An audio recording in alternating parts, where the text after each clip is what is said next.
आप सब लोगों को जय मसीह की। प्रभु आशीष दे।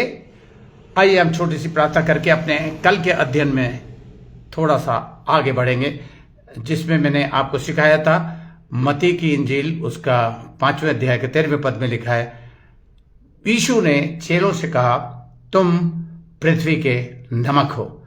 हम भी पृथ्वी के नमक हैं। और मैंने आपको अपने पिछले एपिसोड में 10 मिनट के एपिसोड में मैंने आपको बताया था नमक की क्या विशेषता थी। आज आगे बढ़ेंगे। हे पिता परमेश्वर, मैं धन्यवाद करता हूं आज के दिन के लिए। ये छोटे छोटे अध्ययन जो मैं दे रहा हूं प्रभु, लोगों को जो सुन रहे हैं उसे आशीष देना, समझ और बुद्धि देना, ताकि वो कंपेयर कर सके यीशु मसीह के 12 चेलों के साथ अपने आप को, क्योंकि वो काम 2024 साल से लगातार चलता जा रहा है और हर एक मसीही जो चेला बना उसके ऊपर ये लागू होता है। इसकी समझ देना पवित्र आत्मा टीचर के शब्दों पर तेरी आशीष बनी रहे, यीशु मसीह के नाम से आमीन। मैंने कल आपको 6 बातों के विषय में बताया था। मेरे नोट्स मेरे सामने रखे हुए हैं, उसमें से मैं चेक करके देख देख के आपको अब आगे ले जाऊंगा। 6 इस्तेमाल एशियन वर्ल्ड में, यानी कि एशियाई समय काल में इस नमक की ये बहुत बहुमूल्य था, बहुत कीमती था, बड़ी मुश्किल से मिलता था। और इसकी क्या खासियत थी, इसका इस्तेमाल कैसे किया जाता है, उसके इस्तेमालों से हम अपने आप की तुलना करेंगे, क्योंकि हमें भी प्रभु यीशु मसीह कहता है कि तुम भी पृथ्वी के नमक हो। तो आइए, प्रभु यीशु मसीह ने अपने चेलों को और हमको भी उस नमक की तुलना देकर समझाया है। और मैं समझता हूं कि हर एक विश्वासी को इसे समझना, बिल्कुल वैसे ही समझना जरूरी है जिसे यीशु ने नमक की तुलना देकर अपने चेलों को समझाया। और आज वो चाहता है कि हम भी अपनी तुलना करें। नंबर 1 पॉइंट, नमक आप लिख लीजिए। अगर आप लिखेंगे नहीं तो इसे बार बार सुनने के बाद ही आपको इस अध्ययन का ध्यान होगा।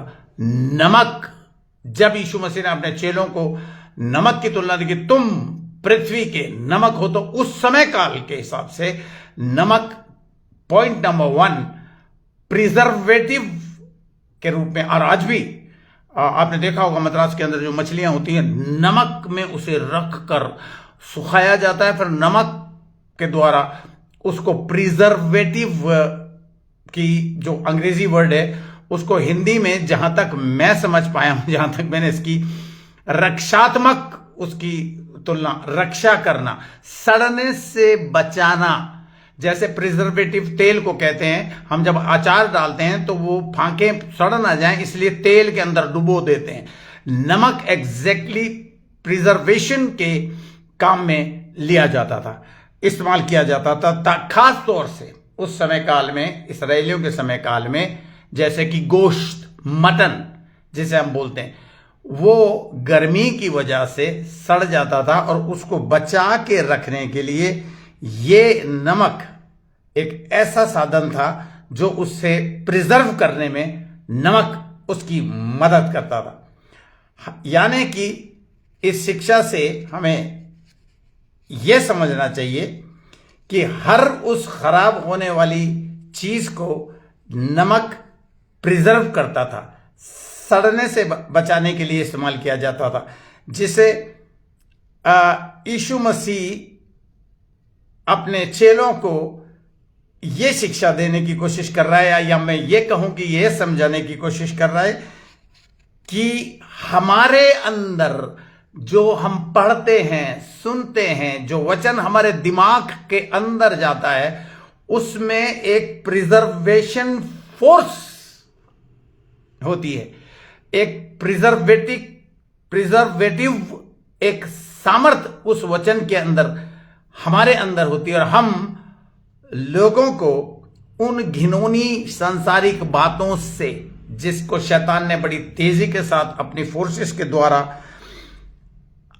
फैला रखा है, गंदगी फैला रखी है, सेक्स फैला रखा है, घिनौनी बातें उसने फैला रखी हैं।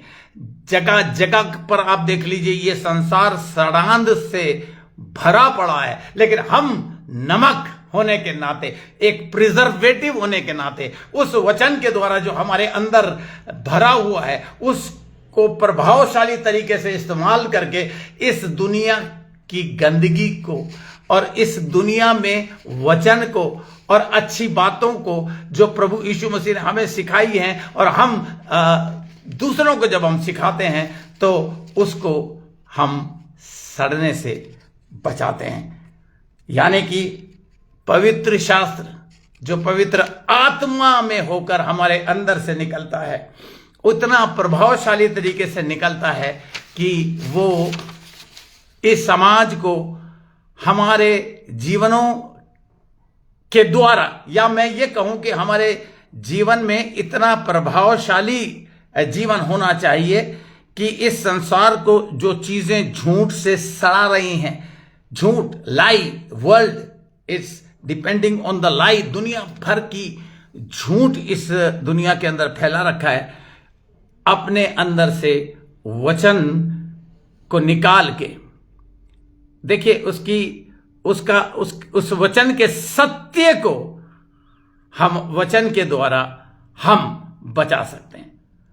अब हम इस बात को बहुत अच्छी तरह समझ गए हैं दैट हमारे अंदर बचाव की, प्रिजर्वेशन की, प्रिजर्वेटिव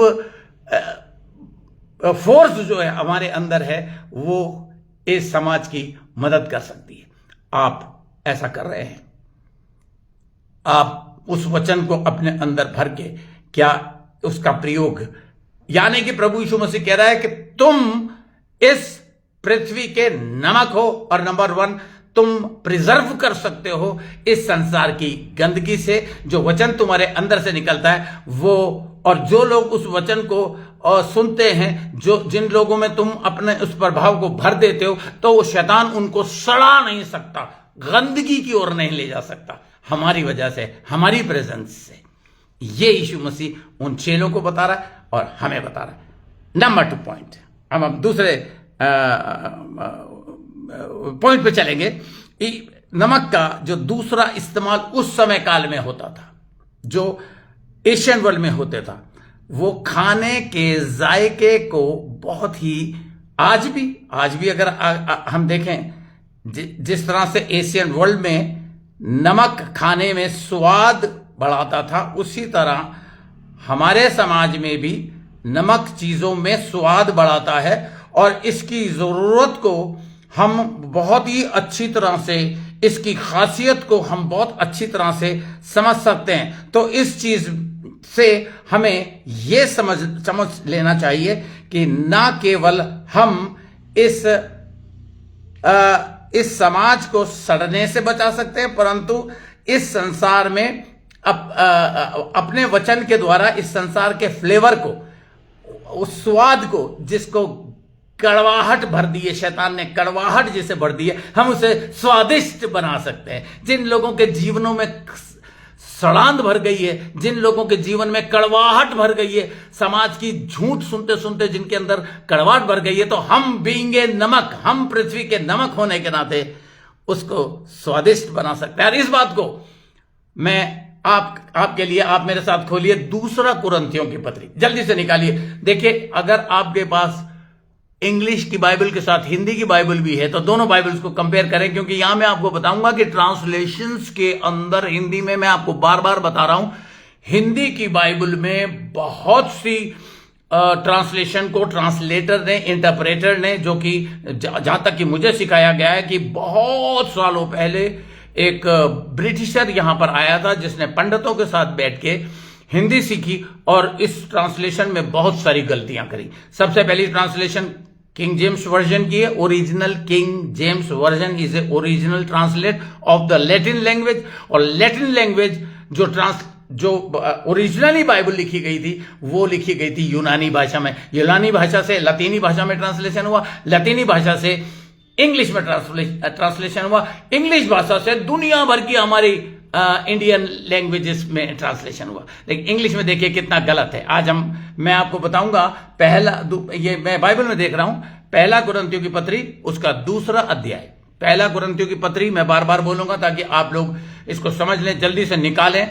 फोन पे तो आप फटाफट उंगली से उसको निकाल सकते हैं, लेकिन अगर आपके पास बाइबल खुली हुई है तो जल्दी से 2 कुरिन्थियंस की पत्री के 2 अध्याय के 14वें पद को मैं आपके लिए पढ़ूंगा। यहां लिखा है, देखिए हिंदी में पढ़ूंगा और उसके बाद मैं इंग्लिश में पढ़ूंगा। यहां लिखा, परंतु परमेश्वर का धन्यवाद हो जो मसीह में सदा हमको जय के उत्सव में लिए फिरता है और अपने ज्ञान का सुगंध, नोट करिए इसको, गोला खींचिए, ये गलत वर्ड है, अपने ज्ञान का सुगंध हमारे द्वारा हर जगह फैलाता है। और मैं इंग्लिश में पढ़ूंगा। Now thanks be unto God which always causeth us to triumph in Christ and maketh manifest the savor of his knowledge by us in every place। English में जो चीज लिखी है, सावर वर्ड का इस्तेमाल हुआ है, हिंदी में सुगंध का इस्तेमाल हुआ है। ओरिजिनली ग्रीक में अगर आप चेक करेंगे तो यह शब्द सावर है, यानी कि स्वाद। तो यानी कि ये हिंदी के अंदर आप इसको सुगंध को हटा के काट के स्वाद कर लीजिए। अब मैं इसको फिर से पढ़ूंगा। परंतु परमेश्वर का धन्यवाद हो जो मसीह में सदा हमको जय के उत्सव में लिए फिरता है और अपने ज्ञान का स्वाद, अपने ज्ञान का सुगंध नहीं, अपने ज्ञान का स्वाद हमारे द्वारा हर जगह फैलाता है। Hallelujah and praise the Lord. तुम पृथ्वी के नमक हो। अगर नमक का स्वाद ही बिगड़ जाए तो केवल पैरों के रौंदने के लायक रह जाता है। आज हमने पहला पॉइंट और दूसरा पॉइंट सीखा है। मैं आपसे एक सवाल पूछ के गुड नाइट करूंगा। क्या आप इतने स्वादिष्ट हैं? क्या आप इस स्वाद को बढ़ा रहे हैं? क्या आप इसके स्वाद को पूरे संसार में नमक होने के नाते, क्या आप इस संसार की कड़वी बातों में स्वाद को वचन के द्वारा पैदा कर रहे हैं? सोचिएगा इस बात को। हम कल हम नहीं मिलेंगे। हो सकता है कल मैं यही शिक्षा दोपहर के टाइम में दे दूं। आप अगर लाइन पे आ सकें तो कोई बात नहीं, वरना शाम को आप सुनिएगा, मैं रिकॉर्ड में कर दूंगा। प्रभु आपको आशीष दे। पिता परमेश्वर, मैं तेरा धन्यवाद करता हूं इस वक्त जो कोई भी स्क्रीन पे मुझे देख रहे हैं और जो बाद में देखेंगे, let the power of God enter in their bodies and bless them. And इनको रियलाइज करा पवित्र आत्मा कि हम इस पृथ्वी के नमक है, यीशु मसीह ने बताया, और वो हम उस ज्ञान को सीखने से हम समझ सकते हैं कि क्या कहने की कोशिश कर रहा है प्रभु हमें। यीशु मसीह के सामर्थ्य और शक्तिशाली नाम से मैं इस दुआ को मांगता हूं, आमीन। प्रभु आपको आशीष दे। कल फिर यहां से मैं तीसरे पॉइंट में आपको ले जाऊंगा। थोड़ा सा दूसरा पॉइंट टच करते हुए मैं तीसरे पॉइंट में, फिर चौथे पॉइंट में 5-6 बातें मैं आपको सिखाऊंगा। और इन 6 बातों को सीखने के बाद आपके अंदर आपको ये रोज ये पवित्र आत्मा आपकी मदद करेगी कि जो नए नियम में लिखा हुआ है कि तुम पृथ्वी के नमक हो, उसका क्या मतलब है। प्रभु आपको आशीष दे। Good night, God bless you.